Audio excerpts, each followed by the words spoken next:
Good morning, YouTube, and welcome to the Reptile Barn. Today, I want to discuss the state of the reptile world. Some things that are going on, maybe some changes that are coming.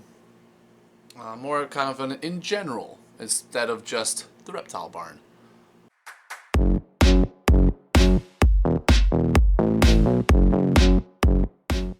So, first off, there's a couple changes that are more like rumors right now, okay? There's a rumor, for example, that FedEx could in the future decide they don't want to carry reptiles anymore, okay? And anytime someone hears this, they're panicking. What are we going to do? We won't be able to, it'll kill the hobby. It won't kill the hobby, okay? It won't. Many places, like in Europe, have courier services that are specialized, right? Smaller business than FedEx. Maybe prices would go up, marginally, but you'd also get better service probably. Not that FedEx is bad, but they can't possibly track down for you everything that's going on with their millions and millions of packages that they go through, right? So that's something to keep an eye on. I haven't heard anything really definitive, just some rumors going around, but I figured I'd let you know. But don't worry, the reptile hobby would adapt. We'd be just fine. It'd be annoying, and then we'd figure it out. 2, there are more than rumors that PayPal is getting a little bit dicey with the reptile world. I think the idea is that they're saying like it's harder for them to, or there's a higher rate of problems or fraud or something. I don't even remember. But that some people have had their accounts shut down or whatever. So that's something to keep an eye on. Again, the reptile world will adapt. There's a zillion different ways to send money to people online now that are secure. So we'd figure it out and we'd establish kind of a new industry standard if PayPal decided to go that route on us. Totally fine. It'd be annoying, it'd be a little blip in our reptile consciousness, and then we'd be fine. But something for you all to be aware of. 3, anyone who sells on Morph Market. They are changing slightly their rates, their tiers. They're adding a pro tier. It's really like the top 1%, won't apply to most of us. But something to be aware of for anyone who sells on Morph Market. And they're adding a ton of features too. They always are. They're a newer website still in the hobby, and so they're constantly upgrading, doing a lot of cool stuff. So Morph Market's a great place to buy and to sell. They have a increasingly utilized community tab kind of thing for just like a forum type setting. But yeah, so just be aware of that. That there are some changes coming to Morph Market, which is the best place to buy and sell reptiles, by the way. It is superior in almost any conceivable way, other than, trusted local sources, obviously, where you don't have to ship at all. You can go to places, see the animals, see the parents, meet the breeder. Of course, that would be optimal, but, living in Alaska, for example, I generally don't have that luxury. So, what else is going on?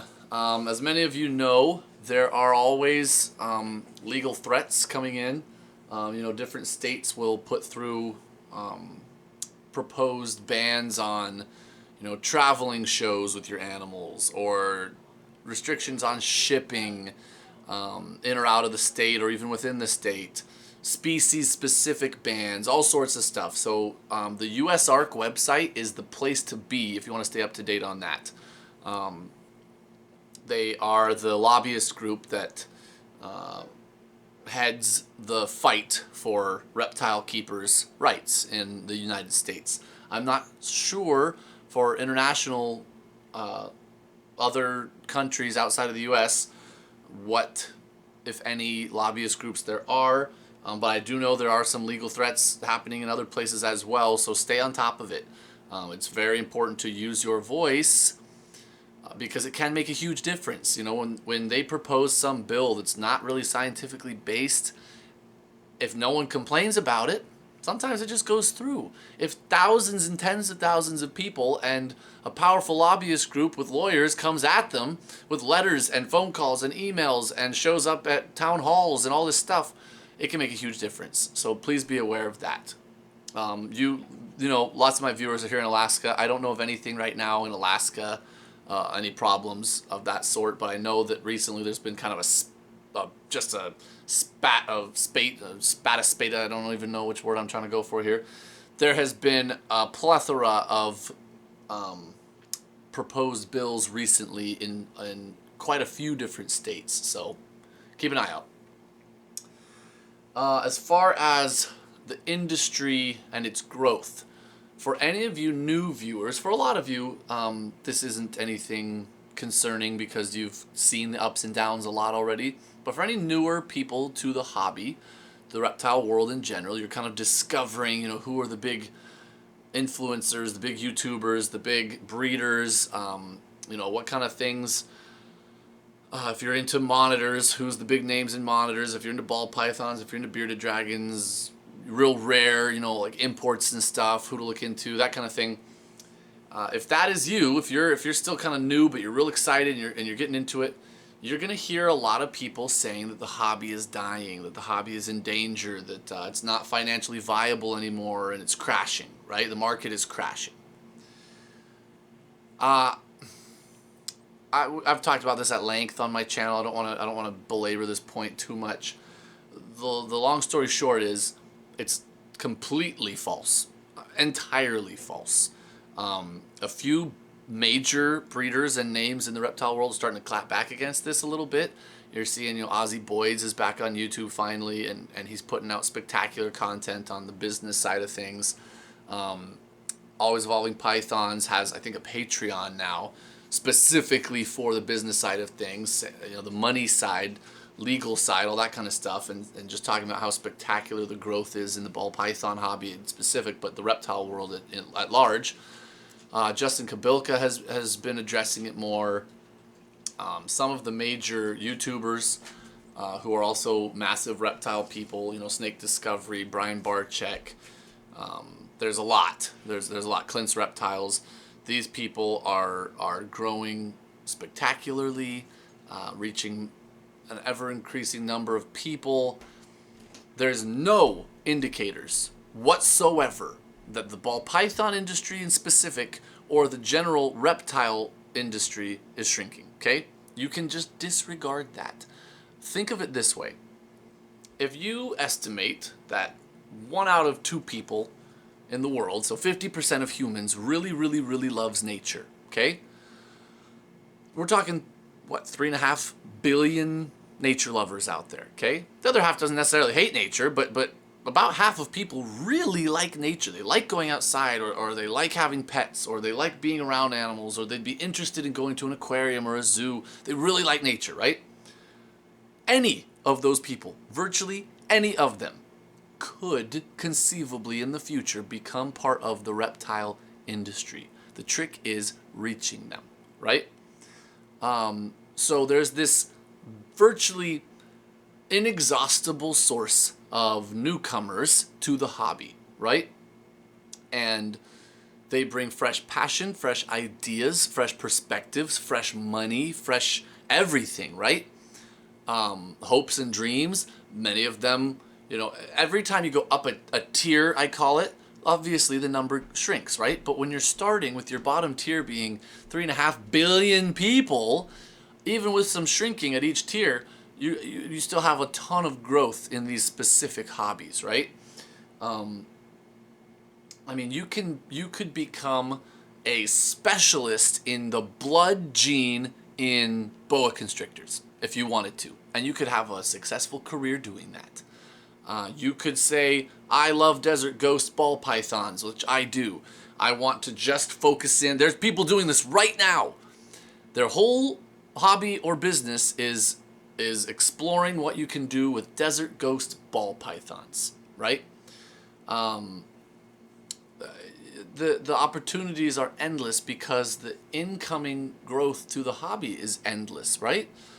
So let's say, of these 3.5 billion people, 5% of them already love reptiles. It's probably more than that, but let's say they really, that 5%, millions of people, tens of millions of people absolutely love reptiles, okay?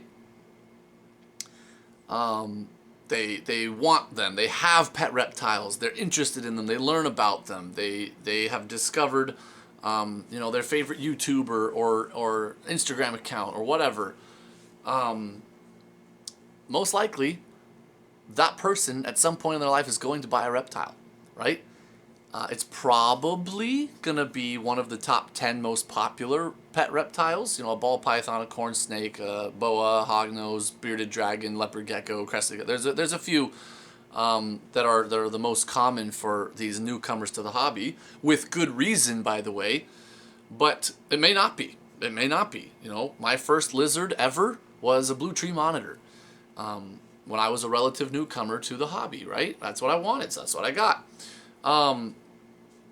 Anyway, the future of the hobby is in good hands because it's in many, many, many, many hands. Tons of people coming in every day, right? They become a smaller but also substantial group of people who own reptiles, right? So they have put money into this hobby already. They bought a tank, they buy substrate, they buy lights, they buy food, they buy their animal itself.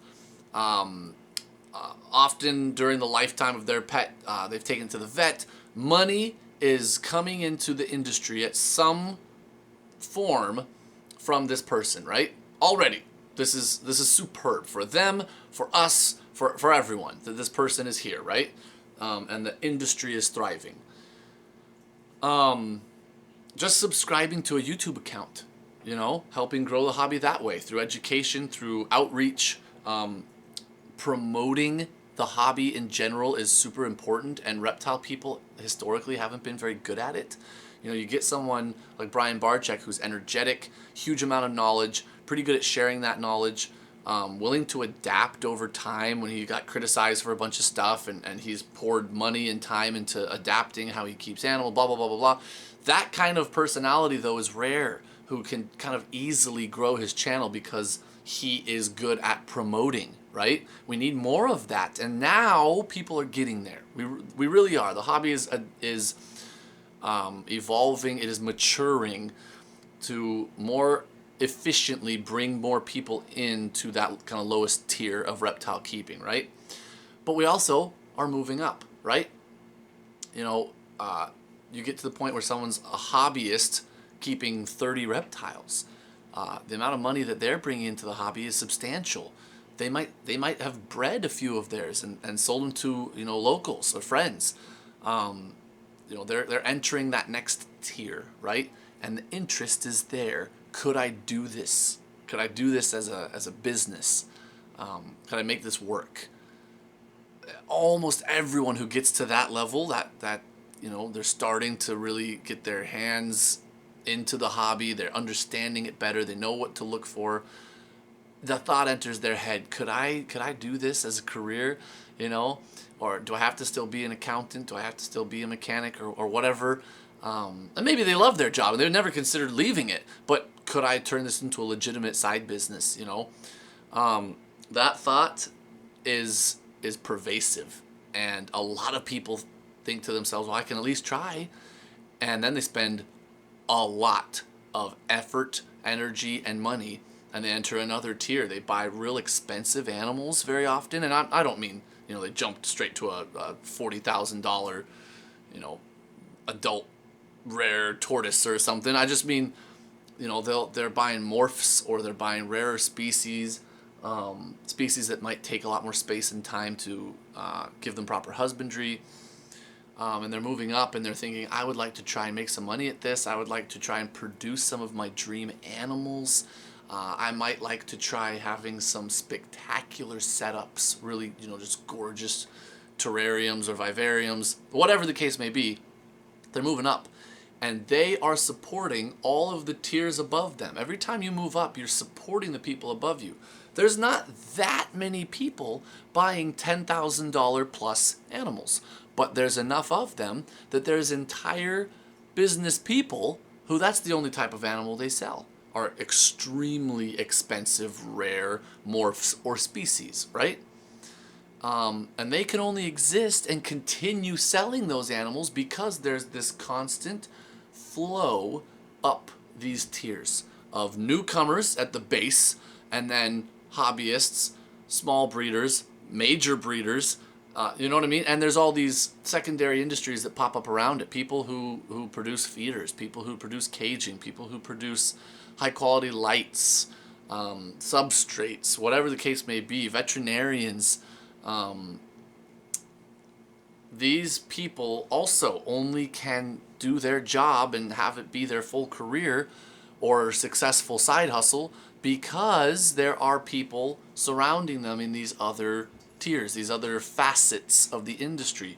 So how somebody could look at a particular morph of, let's say, a corn snake and say, oh my gosh, 4 years ago this morph was worth $800, now it's only worth $100. So the corn snake morph breeding industry is crashing. You can't make any money at this because if you spend 800, you're only going to make 100.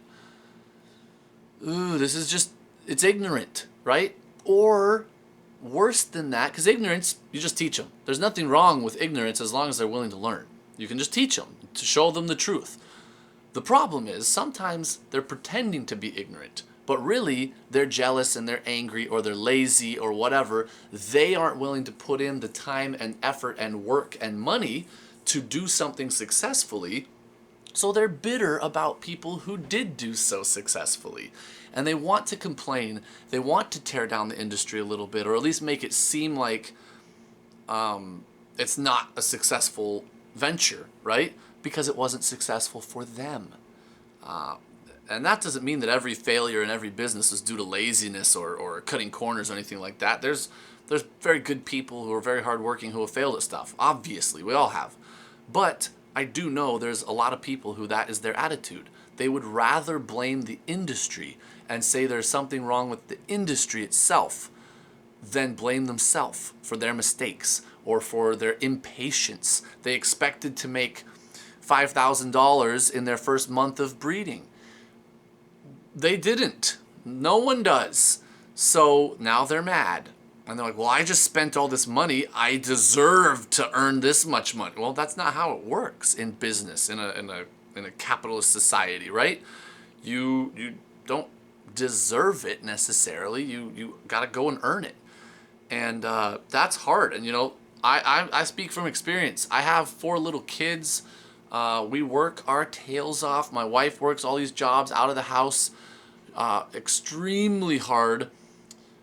Time consuming, and we would love to just be able to say, oh, we've put in this many years, we've put in this much money, this much sacrifice, we deserve to have our business be large enough now to support our whole family without any other income. But that's not happening, right?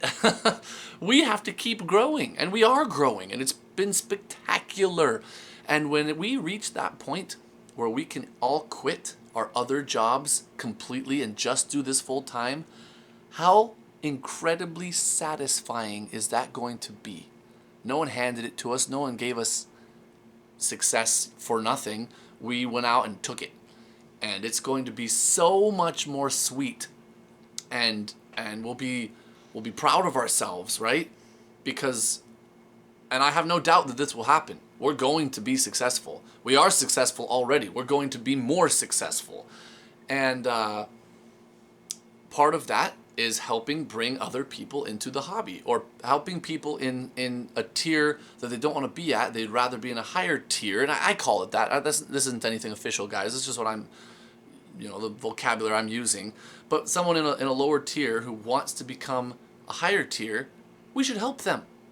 We should help them. It helps everybody when we help them, right? You know, if they're going from a place where at their level they can only spend $500 a year on the hobby in total, it benefits everyone financially if they bump up to a place where they can spend $10,000 a year on the hobby. It helps everyone. The money flows, production goes up, excitement goes up, a new person with new ideas, new combos, new species, or whatever the case may be, new ways of educating has entered the field, right? This is a good thing 100% of the time, as long as they're good people who take good care of their animals. I never have been and never will be in favor of treating these animals like it's just a stack of cash that can be, frittered around and done whatever with, and neglected or abused if that's going to make more money. That's despicable. That's disgusting. If you just want money and you don't care about the morals of it, please don't get into an industry with live animals. Just don't. Treating a living thing like its only value is its financial value, to me, is sickening. But there are some people who would claim that making money at all with an animal is sickening. I don't agree with that, obviously. We sell a lot of animals. We're almost always sold out, in fact, of animals. We've done great.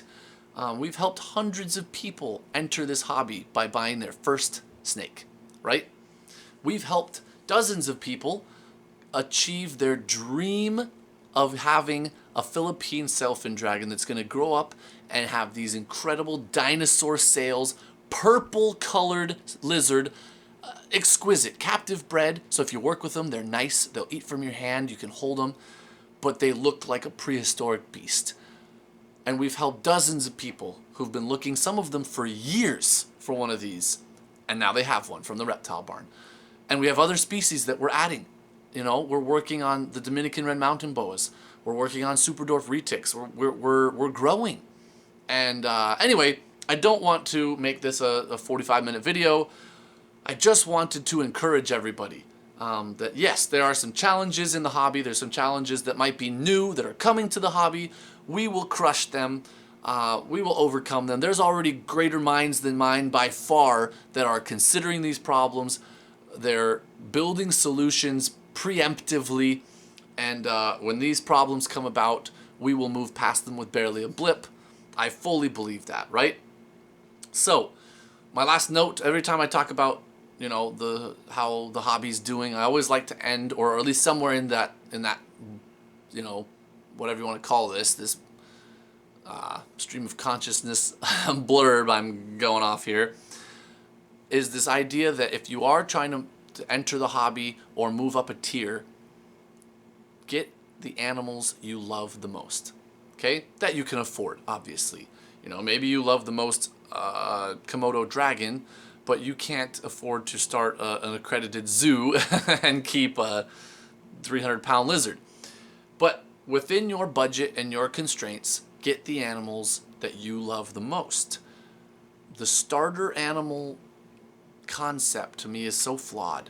If you aren't super excited about a leopard gecko, then don't get a leopard gecko. Is it easier to keep than a leaf-tail gecko? Yes.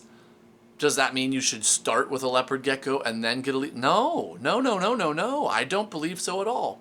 If you are willing to be an avid reader, to pursue some mentors, find some people on Facebook groups who are extremely experienced long-term with the species that you like, and you can pick their brain, talk to them on the phone, email them, ask for advice, ask them for any literature or books out there on that species, and spend months preparing yourself, making sure you have the proper food supply. What if it's something that needs a rare snail? And you're like, oh crap, all I've got is geckos from the pet, or is crickets from the pet store. That's not going to cut it. If you have an animal with a specialized diet, you better make sure that you have access to that diet with a steady supplier before you get your animal, right? You better make sure your enclosure is perfect before you get your animal. But if you are willing to do that, if you are willing to put in the work, the effort, the learning, the study, find your mentors, then get the animal that you want. You'll be happier. You will take more pride in caring for this animal. You'll be prouder to share this animal with people around you and spread that love for it. Don't get a starter animal unless it's a species you love. I lucked out. I love ball pythons with all my heart and soul, and they are definitely a starter species. Very easy. very forgiving of husbandry mistakes. Not that that's an excuse to make husbandry mistakes, but very docile, small-sized, exquisite range of colors and patterns. I love them, and they're easy. But, you know, I also love sailfin dragons, and they're not so easy. So my only point here is follow your passion all the way. Don't follow it all the way into the reptile hobby and then stop short of the animal you actually wanted in the first place. That, to me, makes no sense. But do your due diligence. Make sure that you're going to take proper care of that animal, right? So that's all I got for now. I know this was a long one, guys. I hope that those of you who stuck it out to the end gained something from it. I tried to put those big general warnings at the beginning, so because I know people on YouTube have short attention spans. I do, certainly. I wanted to put those kind of main concerns that are floating around the hobby right at the beginning, so anyone could see those who only had a couple minutes to watch. For the rest of you, thank you so much. I really appreciate all of your time that you spend supporting this channel. It means a huge amount to us. We would love to get to the point where we're putting out, you know, far more regular content. We have plenty of content here, but our lives are so busy. We do what we can to be as regular as possible for you guys. So thank you so much. And yeah, until next time, we're the Reptile Barn.